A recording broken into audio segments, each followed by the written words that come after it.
Welcome to the Northern Mythology Podcast. I'm Daniel Farron, co-owner of the company Horns of Odin, and I'm joined, as always, by Dr. Mathias Nordvig. Hello, everyone. Today we're joined by Christian, Frederick, Nicklaus, some very good Northern European names right there. Christian is a very, very standard Scandinavian name. Who is the main guy behind art for Valhalla. You make art on spears and shields and those kinds of things, and the artwork is really fucking awesome. So welcome to the show, Christian. Well, thank you guys very much. It's an honor to be here. Yeah. I feel a little pretentious with my my bookshelf background. I should have went with the laser beams. Oh, it's not the biggest bookshelf we've seen, but it's impressive. No, I'll show the camera. Now you make me feel bad. No, it's an impressive bookshelf. Crossbow is intimidating, though. Yeah, I've got a new addition. I've got a crossbow down here in the corner. My granddad made that. Awesome. Which is pretty cool. I actually never got to meet him. He died from complications from the Second World War before I was kind of old enough to meet him. But that he made this crossbow, and he made a small sort of single-handed one, which just kind of got passed down to me. So I thought, nice. What better place to put it than in here now with me? Oh yeah, I got my grandfather's World War II helmet somewhere over here in the books as well. Oh yeah, you'd like him.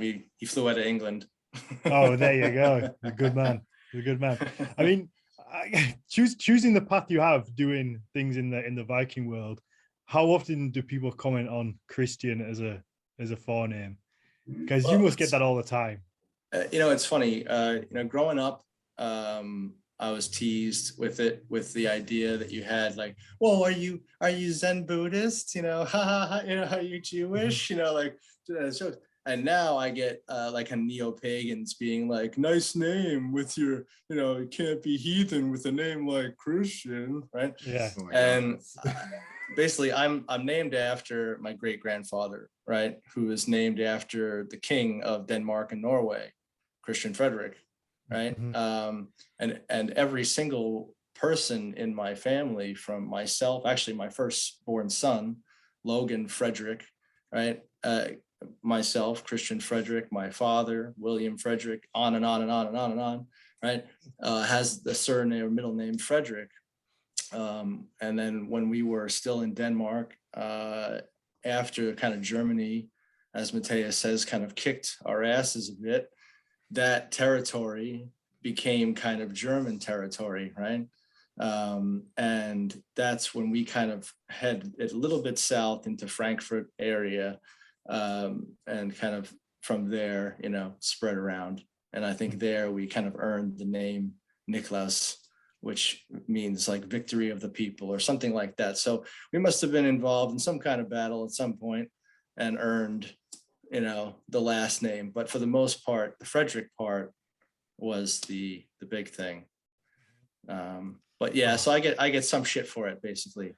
But there is an explanation for it. It doesn't surprise me at all. You get people in this community who really don't like the idea of Christianity having anything to do with it, but refuse to learn or accept that the Vikings, for the most part, kind of adopted Christianity.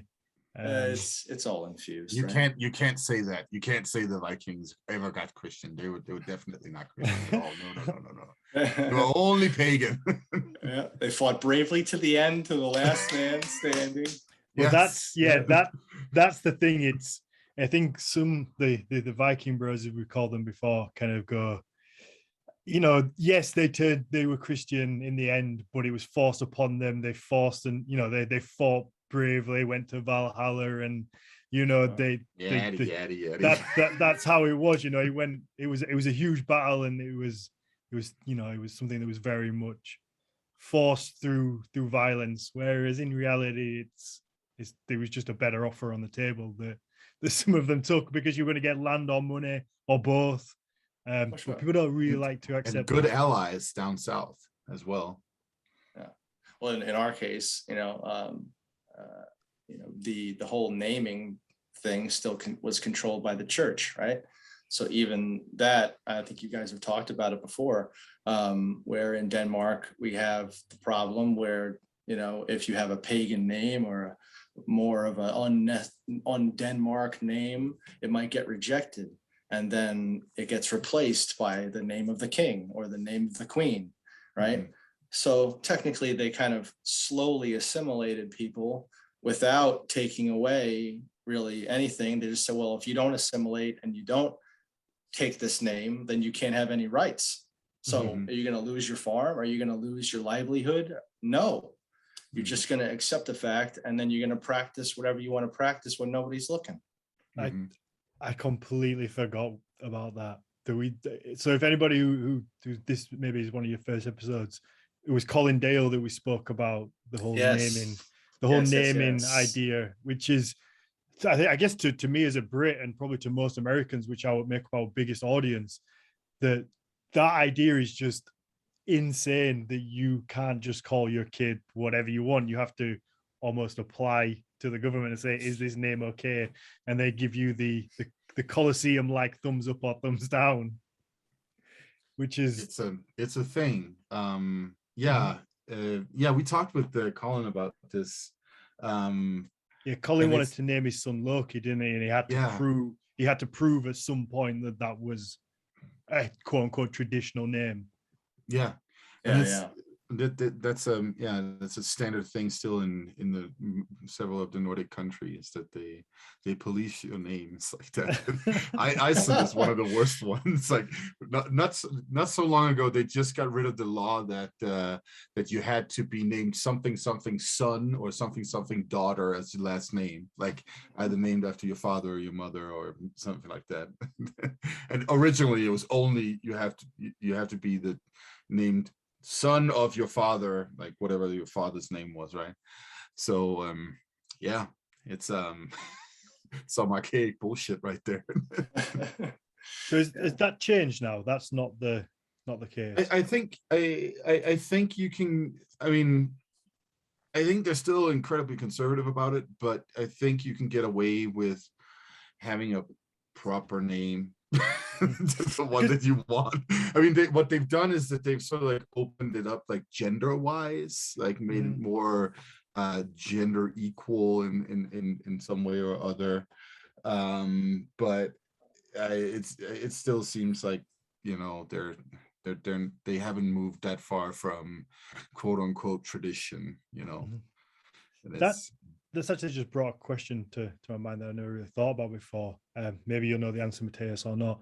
But when it comes to like the Icelandic son and daughter, like you said, being named after the father, so what's the kind of the purpose of the surname other than kind of your immediate parent? Because obviously with my surname, it's like a family name. It runs through generation after generation after generation. Whereas in that case, it doesn't. It only runs one generation deep, because you're just going to be named the son or the daughter of the person who gave birth to you.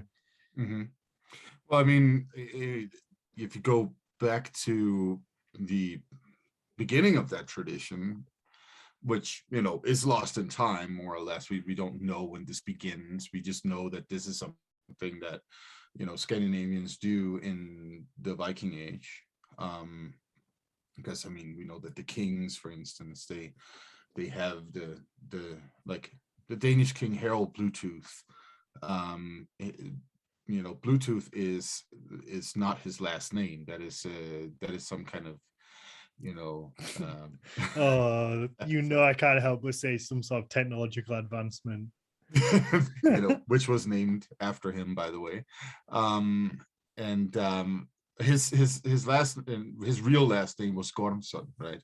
So son of Gorm, his father. And I guess the reasoning behind it is that the father is the one who carries the honor of the family, and everybody in the community would know who the father is, right? And if the father's honor extends beyond the community, you'll be able to go say, oh yeah, I'm Harold Gormson over there on that island over there, or up north in Sweden somewhere, or something like that, and people will be like, oh, okay, yeah, that makes sense, right? And that is also why they then come up with these funny, weird binames, right? Bluetooth, like Bluetooth. Where the hell does that come from, guys? There are like several theories. One is that he had like a dead tooth. Another one is that he had eaten blueberries at some point. Like it's weird. Anyway, they come up with that to sort of like distinguish them, because there could be several Harold Gormsons in a community, right?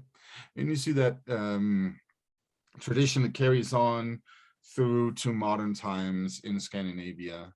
That's why everybody from Norway and Denmark are named Jensen, right? That's their last name typically.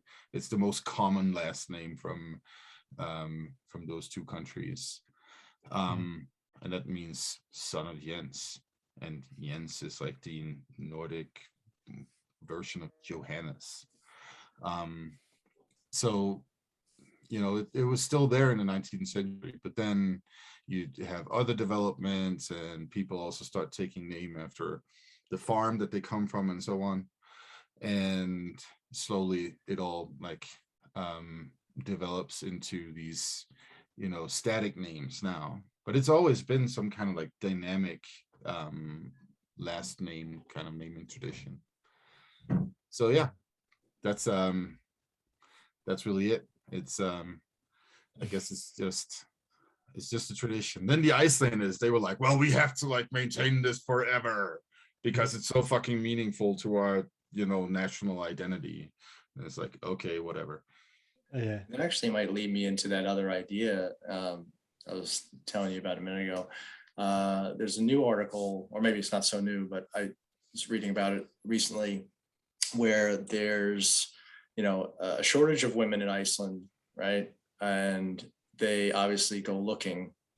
Now, we have, I think, just now, even though we've known forever that they landed in Canada, let's say 1032, somewhere in there, right? 1021. 1021. The dating, the very recent dating of some wood. Yeah. Obviously there's crossings that are going on between the Danes and Norwegians and everybody else to America, or whatever you want to call it, Vinland, Vineland, blah, blah, blah. So there's, on a genetic level, been found in Icelandic women a transfer, the CE1 gene, that matches on the DNA scale with indigenous Native American women. So basically the idea would be that whoever at one point, probably Norwegians or whatever, would be taking certain women from the tribes back to Iceland. So it could lead into the idea that maybe that's why they would only take the father's name, because potentially maybe the mother is, you know, a mixed race or whatever. And you also have the British Isle connection there, right? The Irish, you know, little pocket of population, you know. So maybe, like you said, maybe it's like to strongly hold on to that identity, you have to have the patriarchal's name, or else it kind of gets muddy and lost, and nobody wants to get muddy and lost. So you lose land, and that's a real possibility there, you know, that, you know, land ownership, for instance, is tied to the patriarch of the family, and especially in Iceland. This seems to be a little different than mainland Scandinavia, but the patriarchal structure in Iceland is very early and very strong. I mean, I've written an article about how the land taking ritual, where they go and they take these Undvegisúlur, the so-called high seat pillars, and they throw them overboard, and then they let them decide where they take land and all that stuff.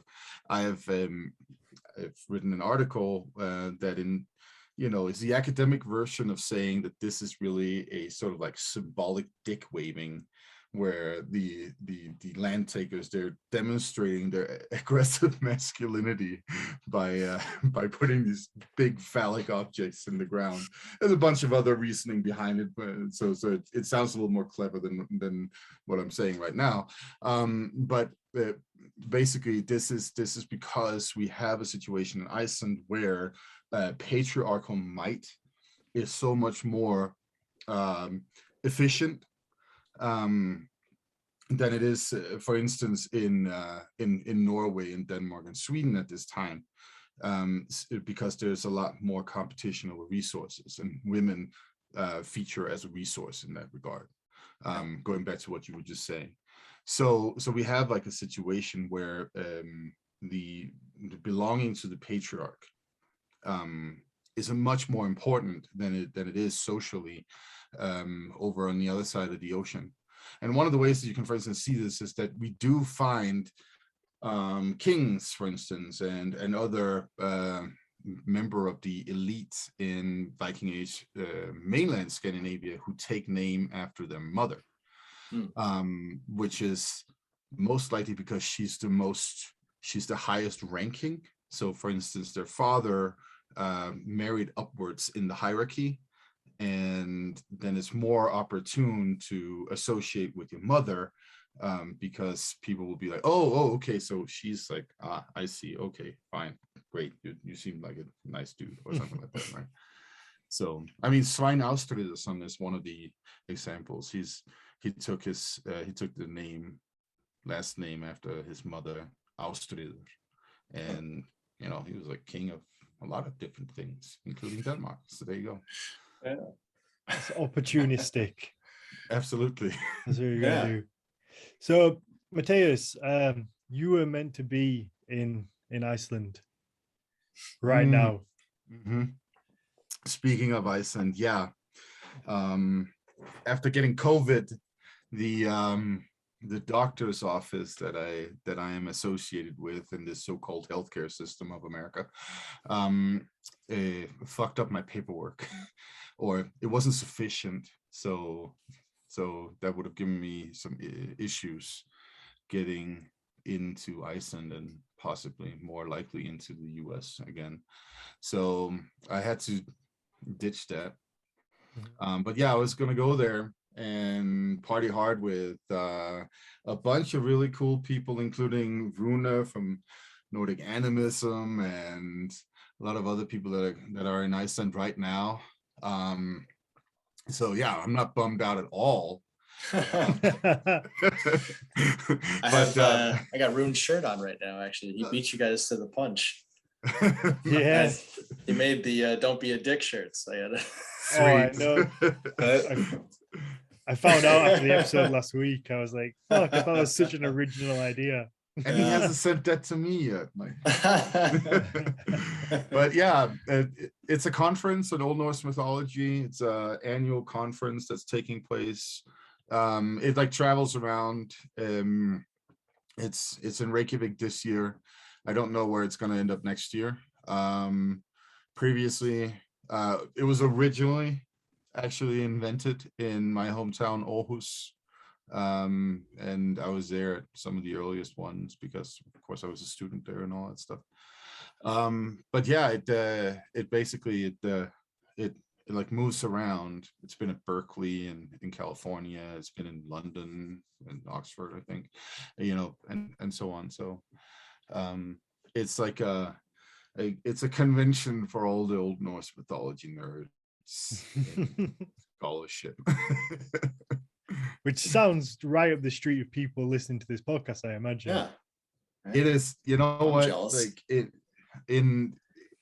I'll have to say this, like if we ever get a normal year again, where it's just like possible to go to shit without having to have like vaccination passports and COVID tests and limited amount of people that can be in the room together and all that fuckery, then I will strongly suggest that if you ever see this conference anywhere around where you're at, go to it and show up and listen to smart people talk about this stuff.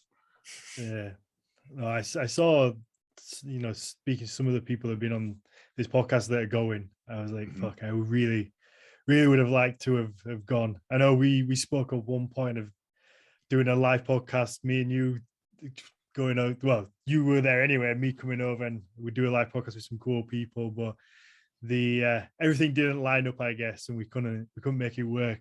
But that's something hopefully we'll get to do eventually. Hopefully. Awesome. I mean, we would have to make that work in the future, definitely. Yeah, I mean, Vicky from Midgårdsblot, who's been on our podcast, she's going to be there along with the other organizer, Runa, talking about modern use of Old Norse mythology and all that stuff. It's going to be a blast. So yeah, I'm pretty fucking jealous too. But I will still be doing my my conference presentation. I'll be doing it on Zoom, and it will actually, as far as I understand, the organizers are going to make it available, like the Zoom stream or something like that on the website. So it would be possible for people to sign up and join. So keep that in mind. So this podcast comes out on Thursday, and my my presentation will be on Friday. So yeah, there we go. Nice. Good luck. Do you know where people will be able to find it yet? I don't know exactly, but the Shan conference obviously has a website. I was gonna say Shan will put it in the show notes. Yeah. We'll put the website link in the show notes and make sure that if you go there and all that stuff, you could probably figure it out. So and listen to you talk about tattoos. Yes, I'll be talking about the possibility of tattoos and some ritualistic mythological context for that as well. So yeah, that age-old discussion that the Vikings tattoo. I mean, what do you think, Christian? Before we start with your stuff, do you think they were tattooed or not? I think so. I think that not everyone was tattooed, but like if you think of them as pirates, let's say, right, traders and pirates, who had tattoos in every fucking cartoon, right? The pirates are covered. All sailors are covered. Anyone that was in the U.S. or any basically military, Navy, comes home with tattoos, because you go to Polynesia and you go to different areas where they tattooed. So who knows? But I don't think it's in like an everyday person thing, just like in our culture now. There's plenty of, right? I still scare people at the grocery store. I'm covered in my tattoos. I got called a Nazi once because I have a Benjamin Moore tattoo, which is pretty hilarious. Now, anyone who doesn't know what that is, it's on my wrist. Now, I assume that they thought it was a Valknut, right? Still wrong, right? Still wrong. But technically, I've been a painting contractor or store old houses for 20 plus years, right? So I wanted a symbol that kind of went with my other tattoos that other painters would recognize. So where it's like a little painting kind of sigil, like a secret club. Yeah. Like the Freemasons for painters. Exactly. Painters know what the symbol is.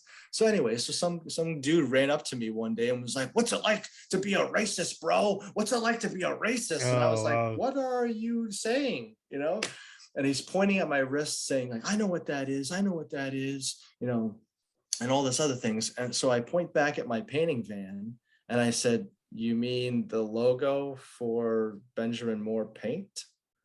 And he kind of shrank about 3 feet and walked away without saying another word.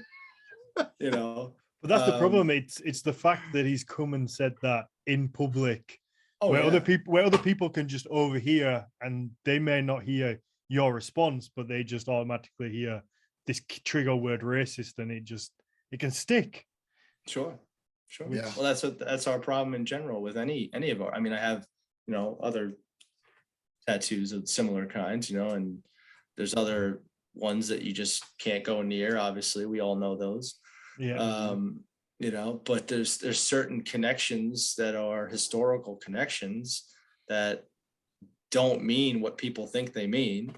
And, unfortunately, you have to sit there and explain it to them like they're small children with crayons, and go through the whole process. Noses, by the way. Yeah. But it has to be done though as well, because otherwise we just end up losing more and more. So you have to kind of take that time and try and explain to people what these things actually are. I only do it in person because I have very highly respect for what you try to do on Facebook, but like I would kill myself if I did what you try to do on Facebook groups. I mean, it's just my head would explode after about 5 minutes, and it's the end of it. But you see, mine did. Yeah, you're snapped already. See, Mathias snapped. You gotta just move away from those people. They're toxic. Well, I think that's why I kind of manage it, because I do like a good debate. Like I just enjoy debates. I don't think debates are negative in any way. Obviously, when people start to swear, I do. But a debate, I think, is just mental chess. I enjoy that. I enjoy like this kind of maneuvering and setting traps almost for people. I get it, but isn't it really like, I mean, when it comes to Facebook or Twitter, is it really chess? Is it more checkers? I feel like it's more checkers. I feel like they're playing checkers and I'm playing chess. Yeah, that's it's kind of unfair. No, I think the other thing is that, like, genuinely, I don't care. Like, I don't care enough for them. Anything they could say could never bother me.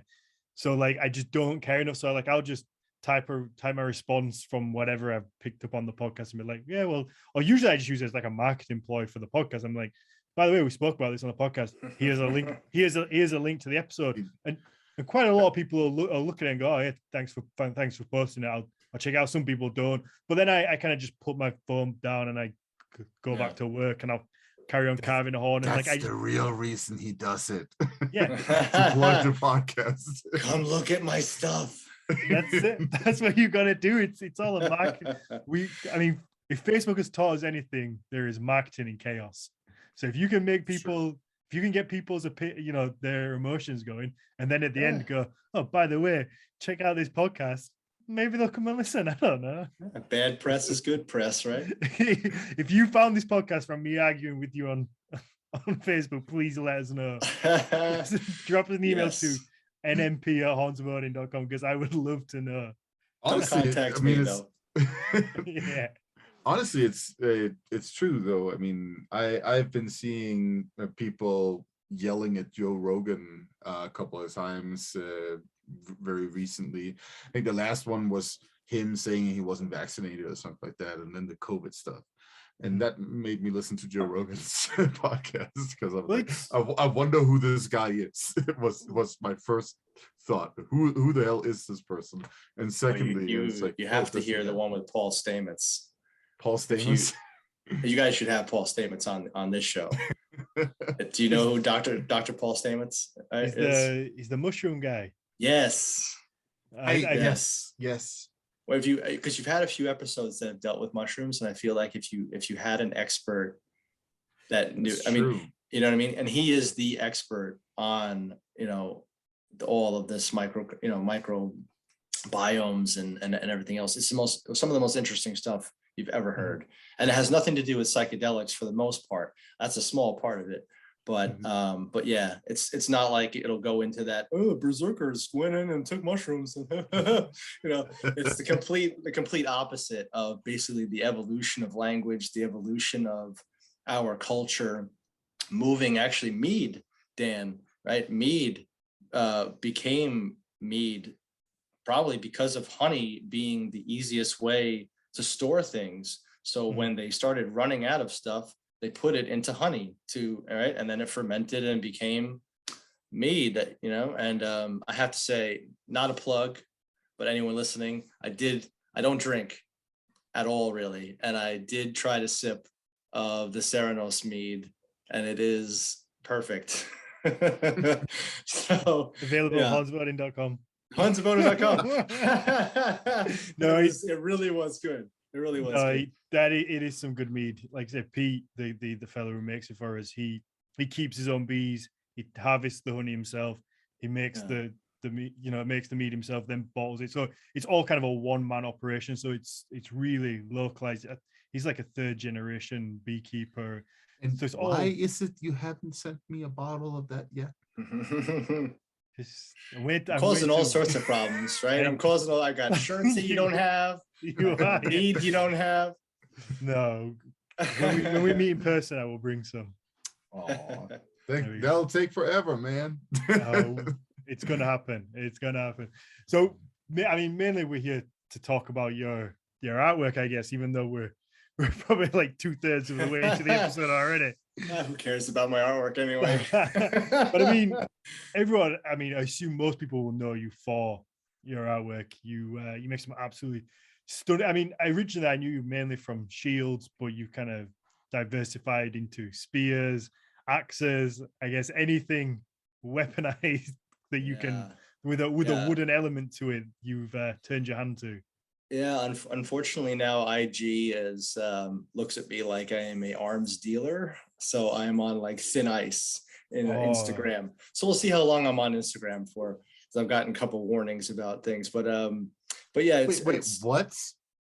Well, because I have axes and sax knives that are forged and things like that, and I do those collaborations with people.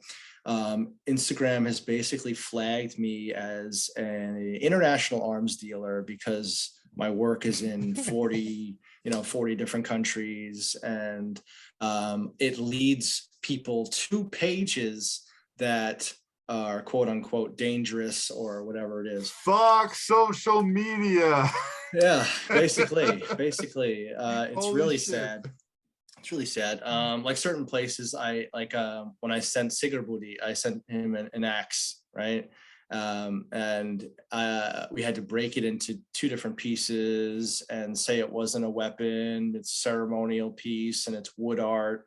I have to be very careful on customs forms and things like that, because some countries don't even allow the import of a quote unquote weapon, when technically, is anyone really gonna use them for that? Like, no, they're gonna hang on walls for the most part. They are fully functional. They will kill. I just have to pitch you guys a fun fact, quote unquote fun fact about my home country, Denmark, right? So in Denmark, if you have a box cutter knife on you, or a fishing knife or something like that, you can be arrested and charged by the cops and will probably like get about a week in jail for it, like, which is a ridiculous amount of time in jail anyway. It's like, yeah, you get a week. It's like, really, a week? Not the arrest part, but actually Runa from Nordic Animism, right? I made him a tomahawk, right? Because he's practicing tomahawk styles and weaponry, and customs held it for like almost a month, and had him jump through a whole bunch of hoops to get it. And it had me sign affidavits saying like, no, dumbass, it's carved and engraved and pyrographied piece of artwork that I'm giving him. Don't charge him for it. Like he really had to go through some stuff to get it, and luckily he finally got it. But yeah, some countries really make it difficult for me. They do. To send things out. Speaking of you having like your crossbow and stuff like that over in the corner, I should hang my guns in here somewhere. Yes. Yes, you should. You can't advertise having those. Why not? I just feel like they're legal. Yeah, but somebody could just perfectly legal. But then people are going to know where they are if they break into your house. I feel like they should be. Well, if anyone wants to know, I have if anybody breaks into right my there. house with the guns that I have, that would be a bad idea.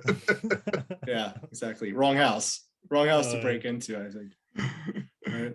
Yeah, break into my house and see what happens. I'm gonna put my fingers in my ears. No, it's perfectly legal to defend yourself and your house over here. Yes. Absolutely, I agree. No, could you not say that they're tools rather than weapons? I know when we ship anything out, we kind of go down the tool route rather than I say they're artwork. I mean, that's what they are. I'm a contemporary artist. I've shown many times in New York City. I've shown many times in different galleries around the world.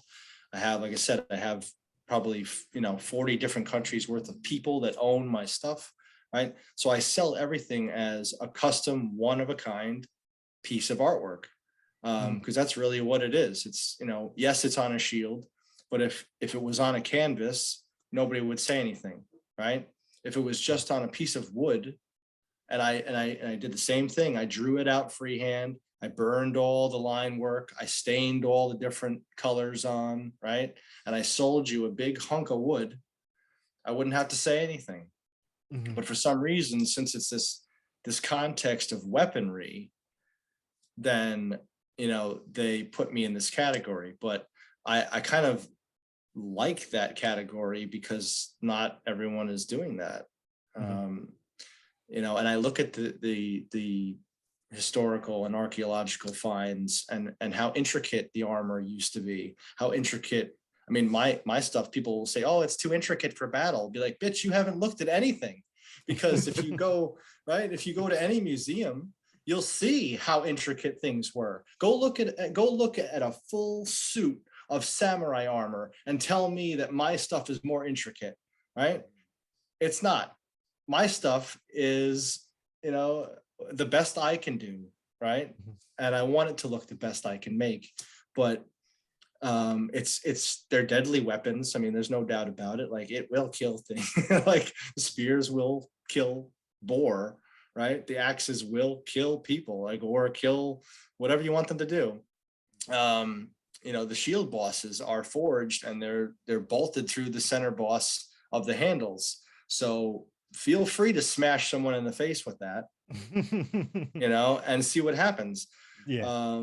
It'll still look beautiful.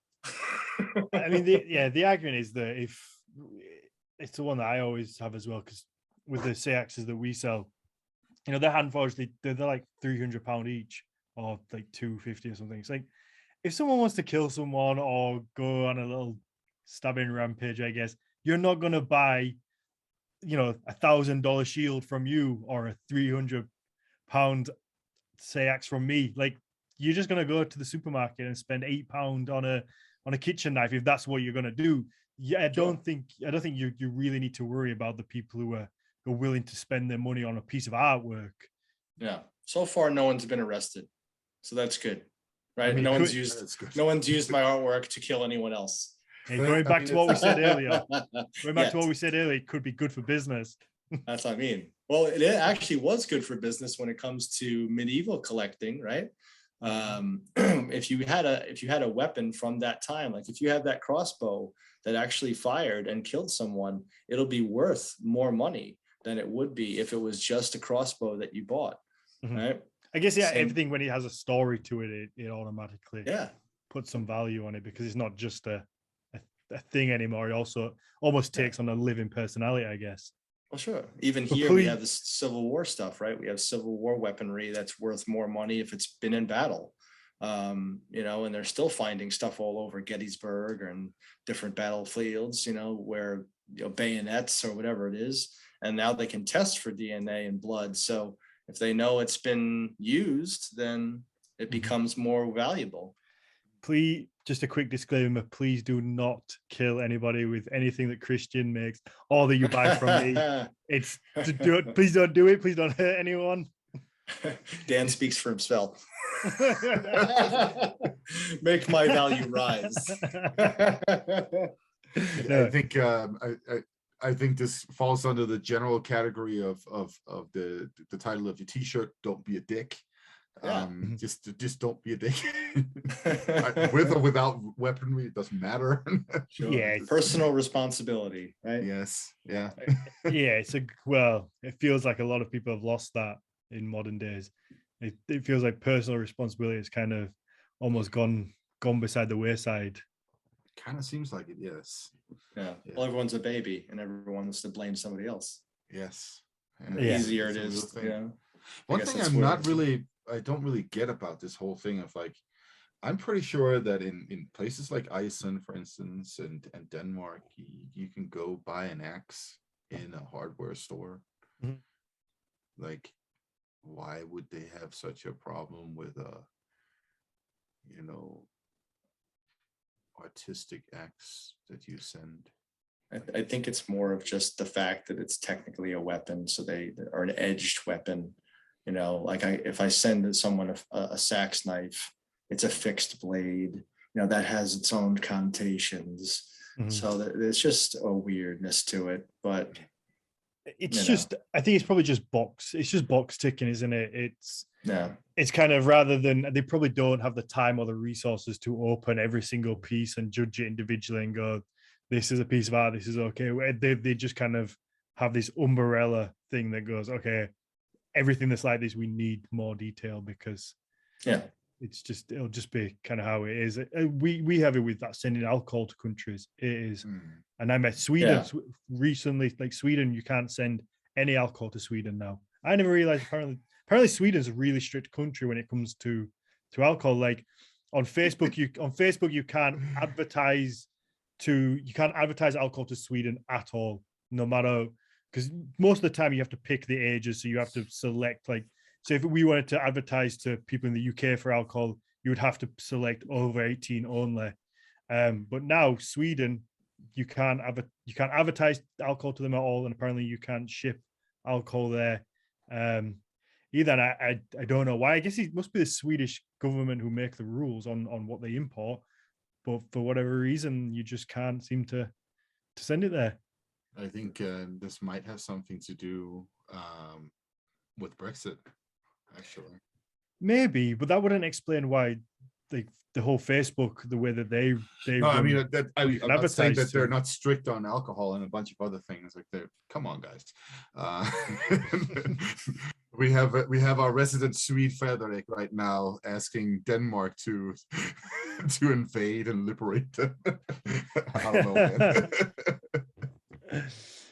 But yeah, they does seem, it is quite odd how what you can send some places but can't send. Like we can send alcohol to Dubai, which I always thought was like a dry country.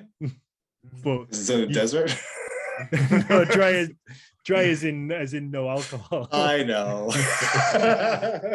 but I guess both. I think as far as I understand, there are several of those smaller countries on the Arabian Peninsula that are actually quite liberal in terms of what you can and cannot do.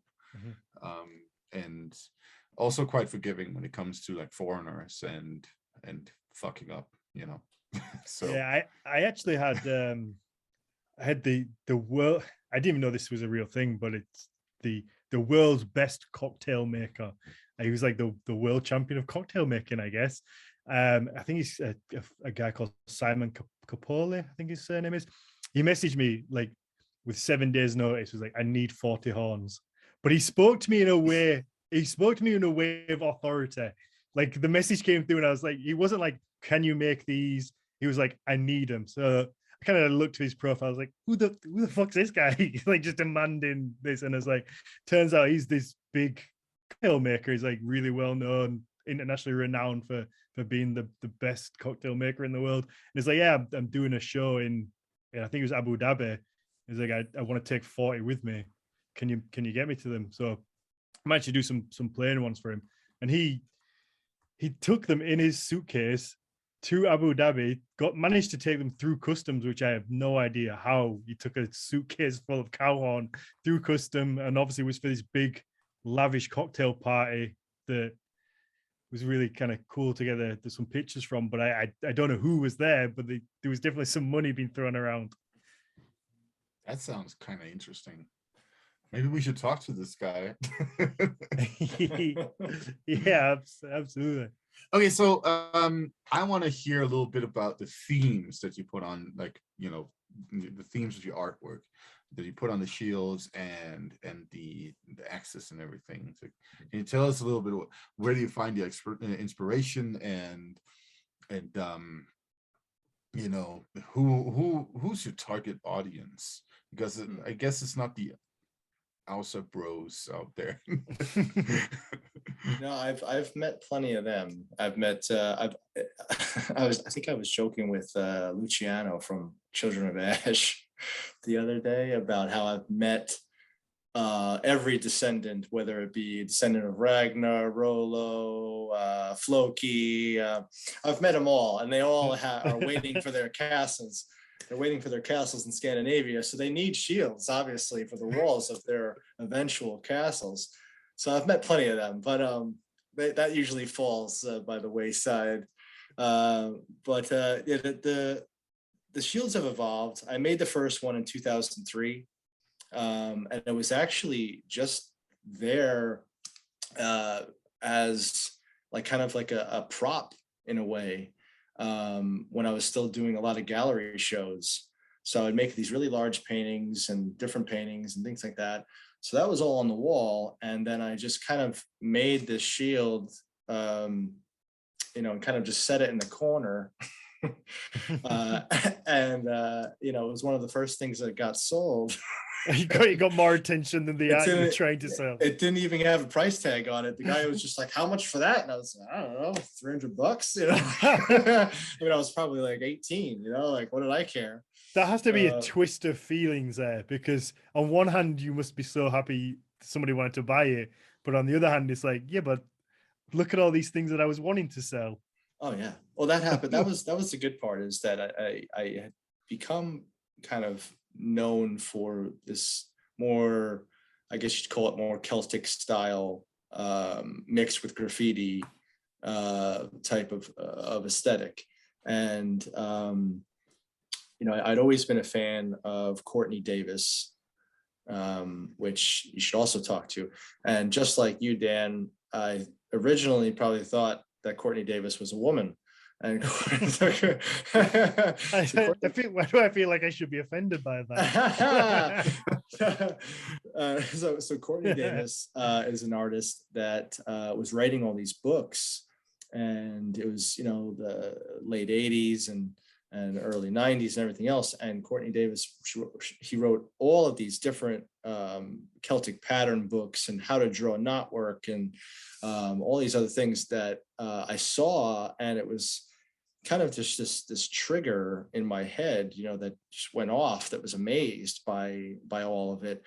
And then I was lucky enough to see the Book of Kells, when I was younger, and that is the illuminated manuscripts that the monks, had made. Basically, it's a remake of the Bible, but it's kind of a colorized, huge version in Dublin. It's in the Trinity Library in Dublin. But it's always been kind of like an idea to create my own mythology, based on my own life story. Mm-hmm. Okay.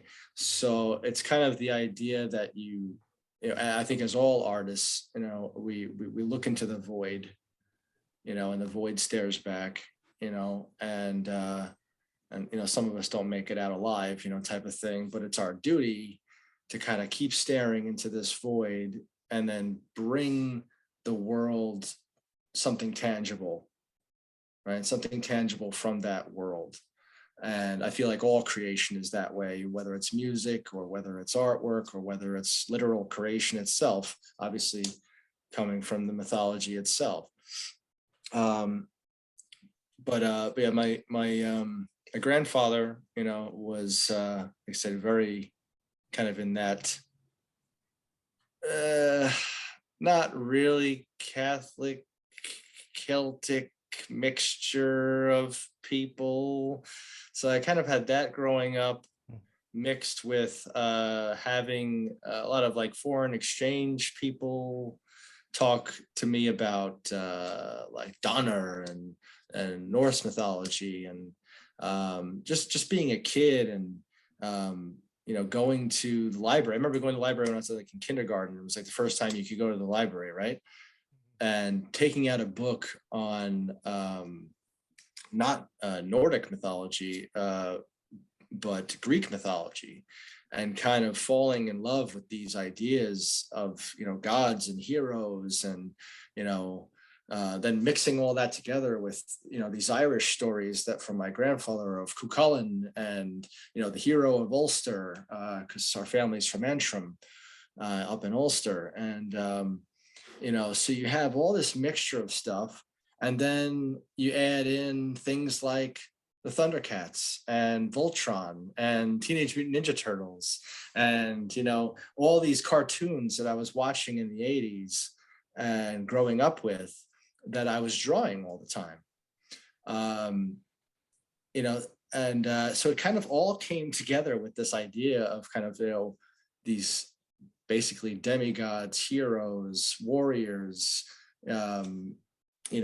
gods and goddesses fighting it out. And it's all expanded from there.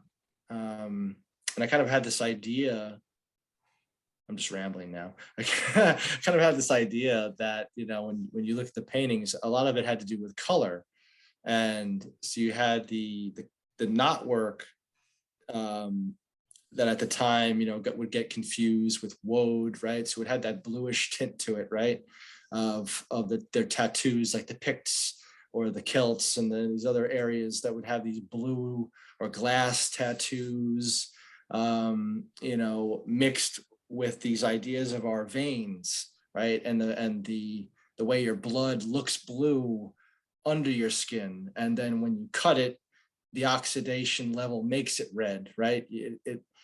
So you'd have the real world, the natural world. I'd paint things in real colors, in reds and bright colors.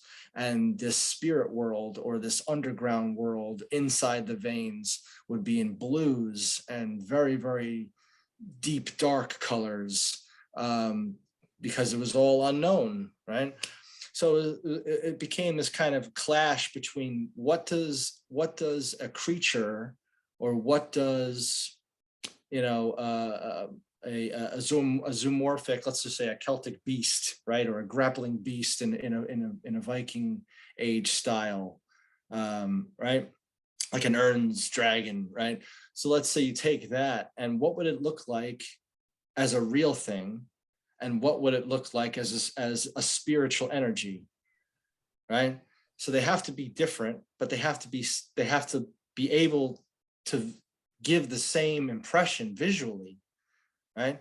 Like I've always been jealous of musicians, because musicians can play one chord, they can play one note that can completely hit you right in the chest, that can stop you in your tracks.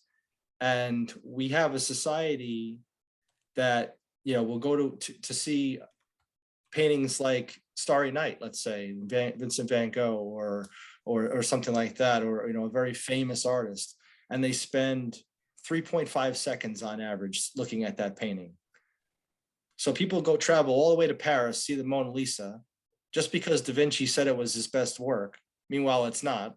But just because he said it is, you have flocks and flocks of people that show up there and they stare at this little thing. It's only this big, right?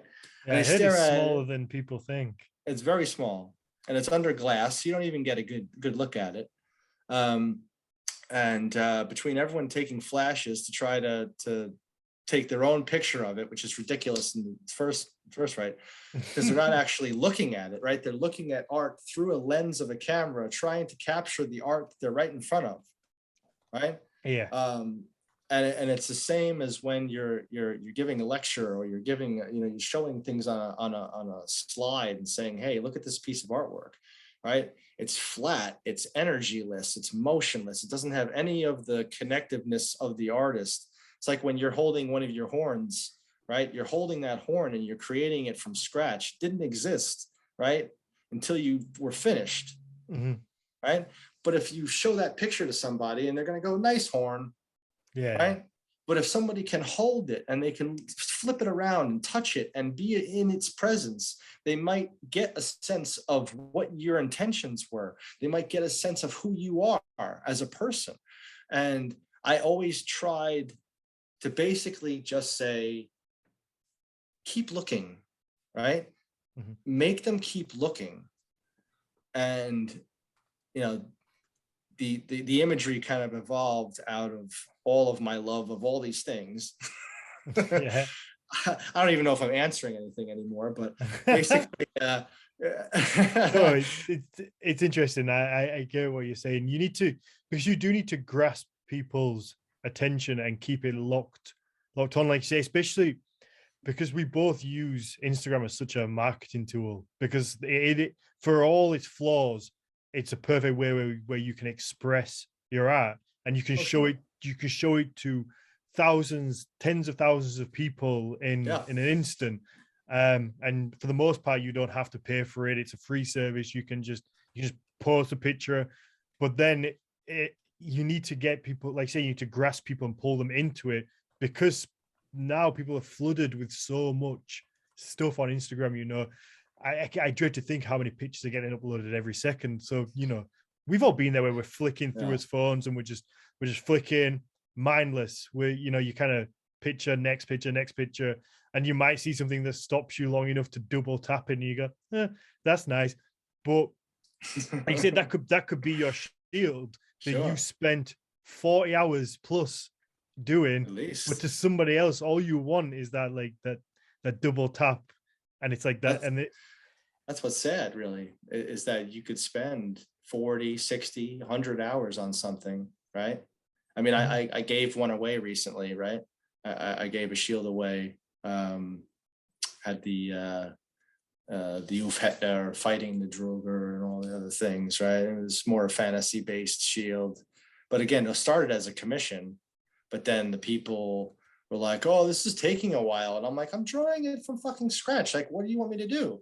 So then I just gave the money back and said, go fuck yourself, you know? And then I gave the internet the option saying, I will either finish this and then shoot flaming arrows at it and light it on fire, or I'll give it away for free. You know, of course, people picked that well, actually it was pretty close, but closer than I voted for lighting it on fire, but I got outvoted to give it away. So, you know, you spend all this time, right?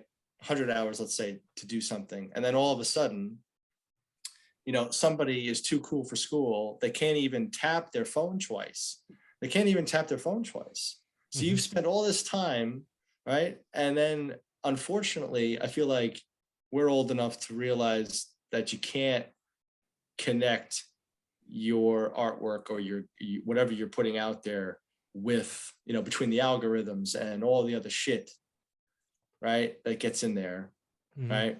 You can't put your self-worth into how many likes, how many follows, how many comments, right? You just can't do it, right? But you do. Well, you try your best not to. I feel like the youngsters have a problem with it big time because they've never grown up without it, right? Like I didn't have a phone until I was 21, right? Because I'm over 40 now. I'm an old bastard, right?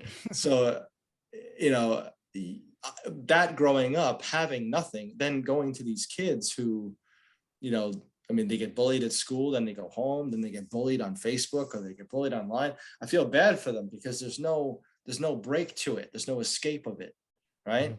You used to have 4 months to create your own work in your own studio, right?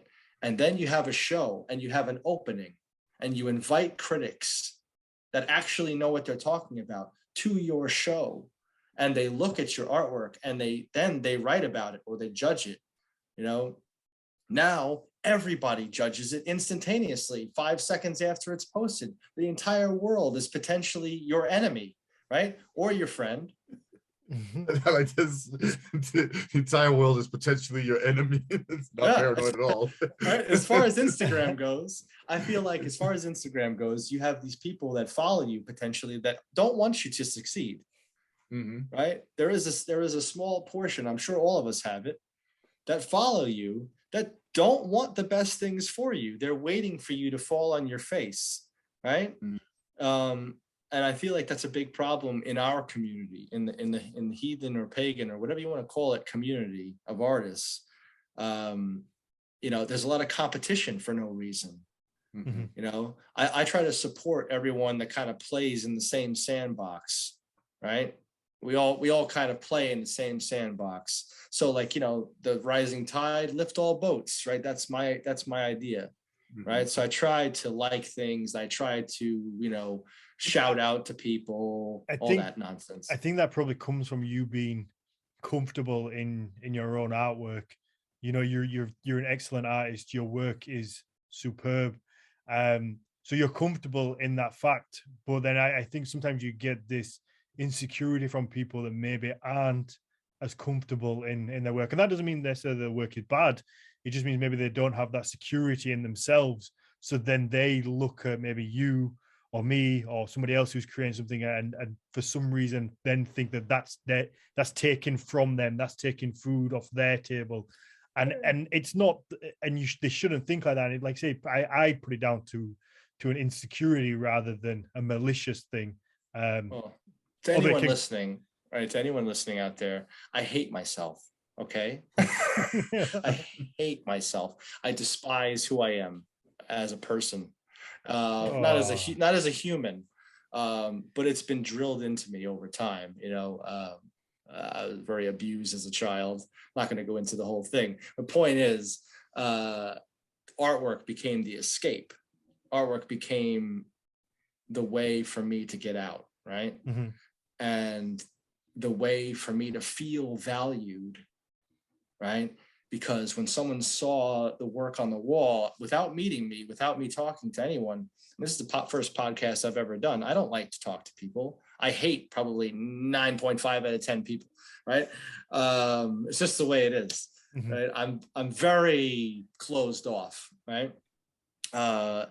And that part of it, showing yourself, showing like basically your inner most sensitive feelings, is hard for people, and mm-hmm. Some people don't even want to sell their work, right? They'll say, "Oh, how do you price your artwork? How do you get rid of these masterpieces? How do you do it?" And I would say, "Because I'm in love with the next piece. I'm already on to the next one, right?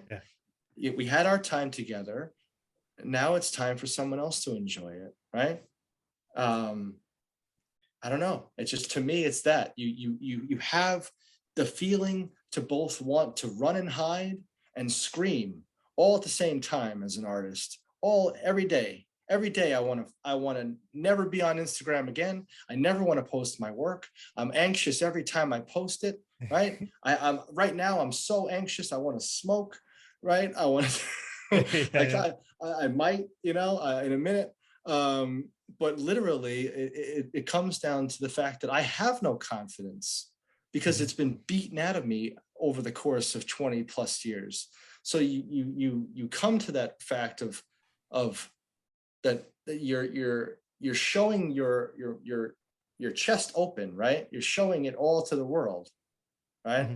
And I feel like, it's catch-22. There's people out there that don't know how to use the mediums, and they're opening up Etsy shops, and they've never used a pyrography pen before, and all of a sudden, boom, they're opening up an Etsy shop and all this other stuff. And to me, that's just prostituting paganism for profit, right? You're taking paganism or anything. I don't care if you make crucifixes, whatever you make, right? Don't prostitute something that people take that seriously for a little bit of money, right? I feel like that is the bad path to take. And I try not to. I try to infuse these things with energy, mm-hmm. without being historically accurate. I feel like, what, a lot of the stuff that you're saying resonates a lot with me personally, and also with like academics in general. Like it's the same cycles that you go through of like producing academic material, research of one thing or another, going to a conference, and then presenting those thoughts and ideas and so on. And the caveat here is that it is everybody else's job to then just fucking wail on you afterwards, like bring you down. That's what academia is all about, right? Sure. criticize. Sometimes academics just do it because they're dicks. They didn't have to, but they will find something that's wrong with what you said, or that they would think that is wrong with what they said, with what was said, usually based off of their own lack of knowledge about something. But no, it makes perfect sense what you're saying. Otherwise, I mean, I think so many people are feeling those feelings in different ways.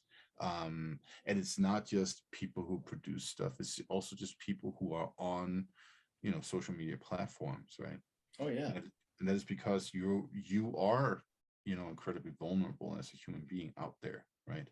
If you have not built up some kind of shield, if you haven't trained those like abilities to sort of brush it off and so on, you get hammered all the time, right? I mean, that's what we've also seen in these fucking problem with like discussions online, right? That, between even family members that make people be dicks to each other within a family. Oh yeah.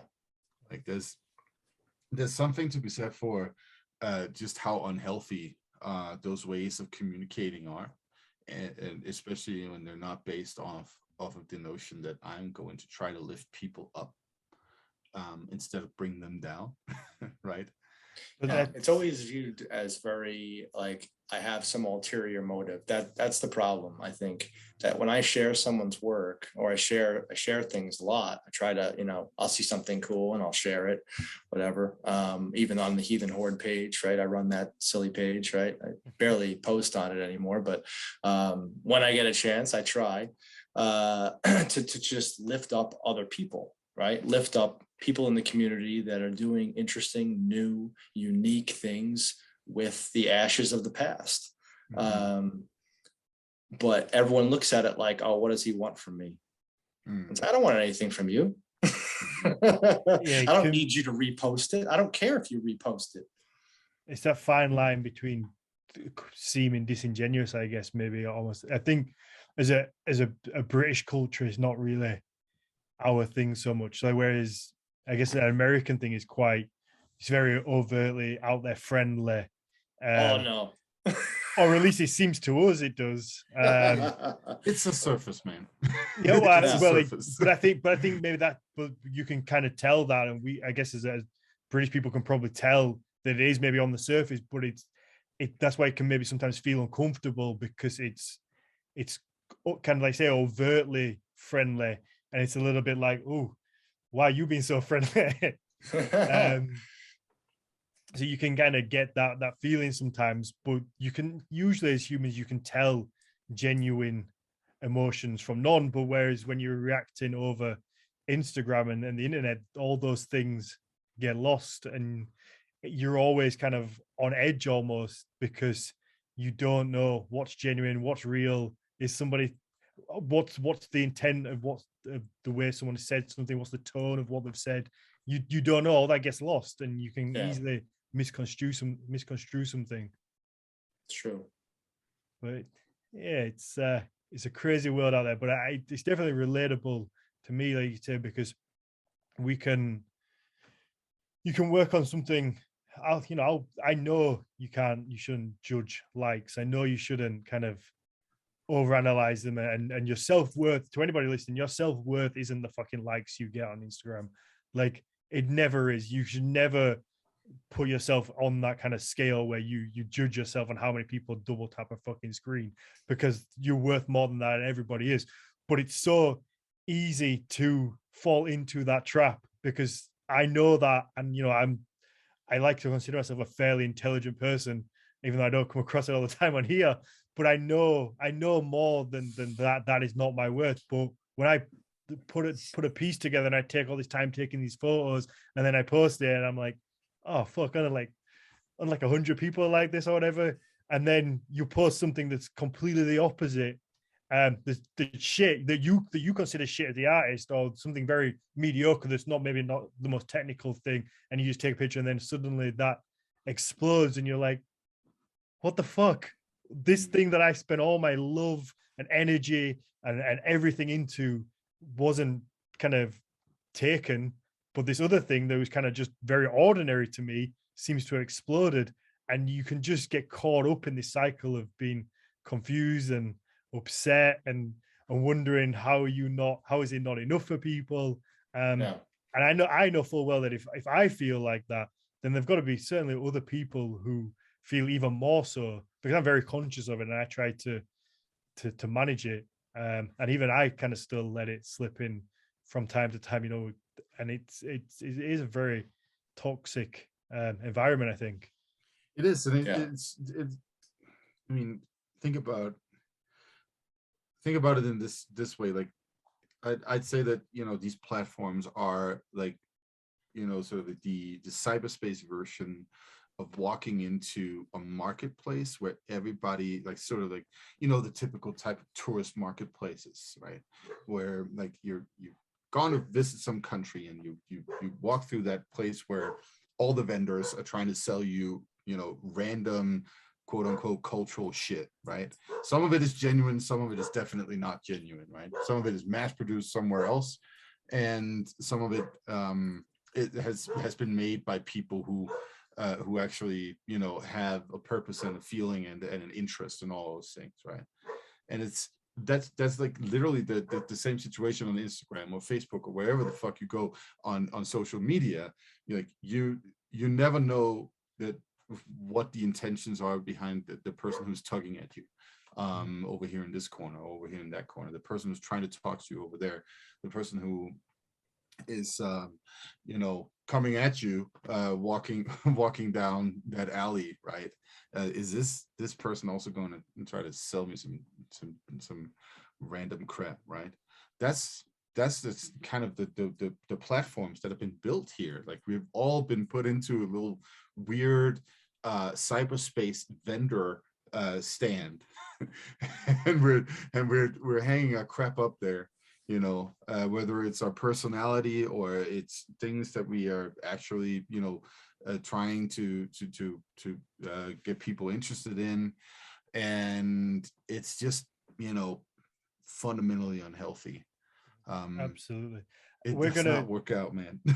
Yeah, no, we're gonna have to wrap this up because I know you've got a roof to fix and we've got the story time episode to but one thing I do want to say before we wrap up is that you need to remember that especially when it comes to social media, we're not in control of who sees what we put out there.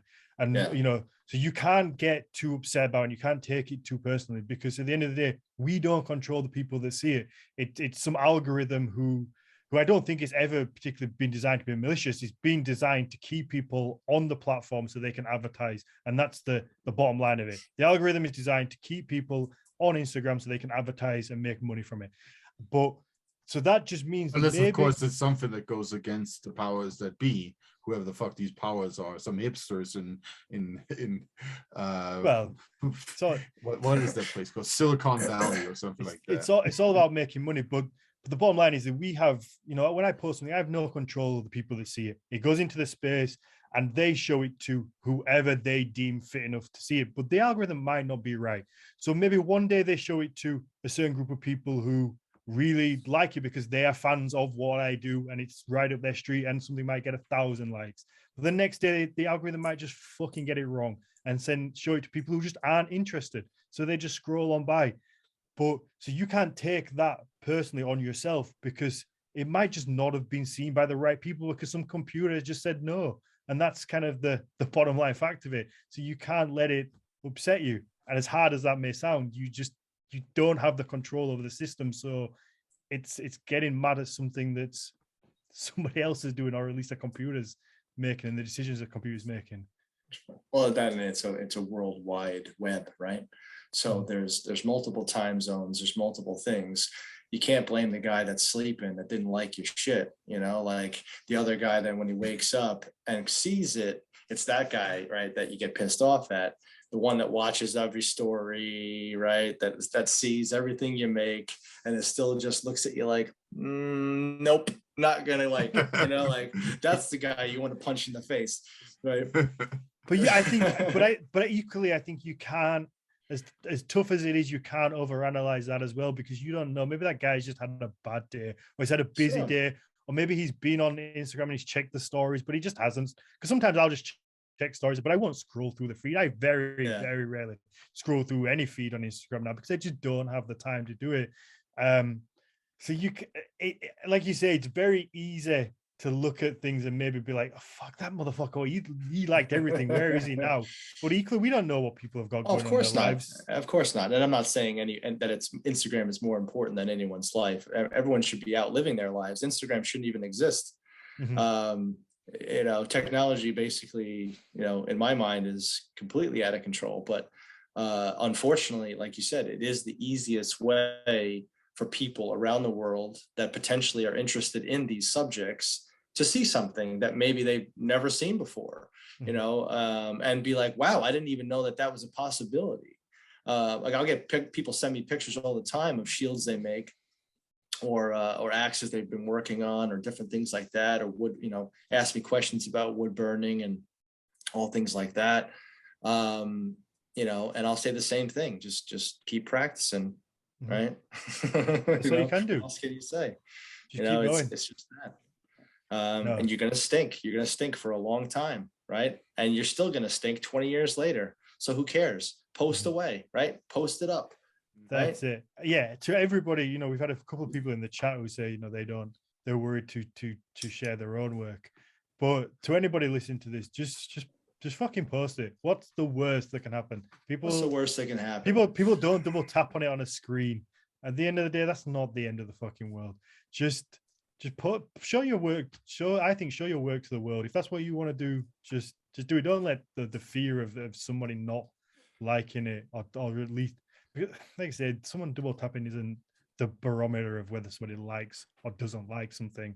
It's just whether they fucking had the time in that moment to hit it. I have been on a campaign lately to make people embrace their cringe. So I'm just gonna repeat that, guys, embrace your cringe. We're all cringe out there. Yeah. And that's how it is.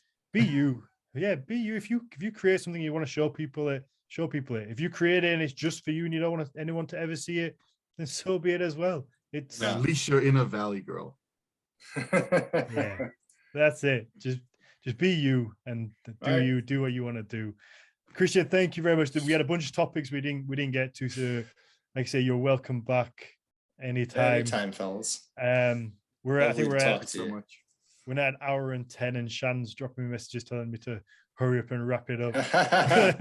So we have Jonas Lorentzen coming on to narrate the Storytime episode right after this. So if you're interested in that, pop over onto our Patreon, support us on there. You get access to the bonus episode. Like I say, Jonas comes on, reads or narrates a saga. We get to sit and listen and just have a good old laugh. They really are worth the Patreon alone. I can't stress how good and how funny they are. We put some clips on the Instagram, but if you support us on the Patreon, you get access to all the backlog as well. And if you enjoy the show, please leave us a 5-star rating and a positive review. And you can find us on Nordic Mythology Podcast across the board. Christian, where can people find you, find your work? Go on and fucking double tap that screen, triple tap that screen. Triple tap it, peeps. Right, give it 3 taps to make sure. Not 4, because it might undo the original one. You can find me on Instagram these days at Art for Valhalla, or the Heathen Horde, which if you're another artist out there that does make artwork in these type of northern styles, reach out to me through that page, and maybe I will be able to feature you on your work on that page. Check out the artwork, and thanks for having me. Yeah, thanks for joining us. Mathias, Instagram is the last stand. Yeah, for now. And don't forget, you can listen to Mathias talk about tattoos in his Icelandic presentation. Yeah. There you go. I would call it a presentation. You're going to be able to. Is it a PowerPoint presentation with slides and everything? I am planning on making some slides. Yes. to pretend that I'm professional at something. There we go. And also, it's not in Icelandic. It's going to be in English. Okay. So if you're listening to this on Thursday when it airs, off Friday morning, I guess, check the show notes. Hopefully there'll be a link in there, and you'll be able to join in and watch Mathias do his thing, his teaching mode. Yeah, totally. All right, let's wrap this up and we can go do story time.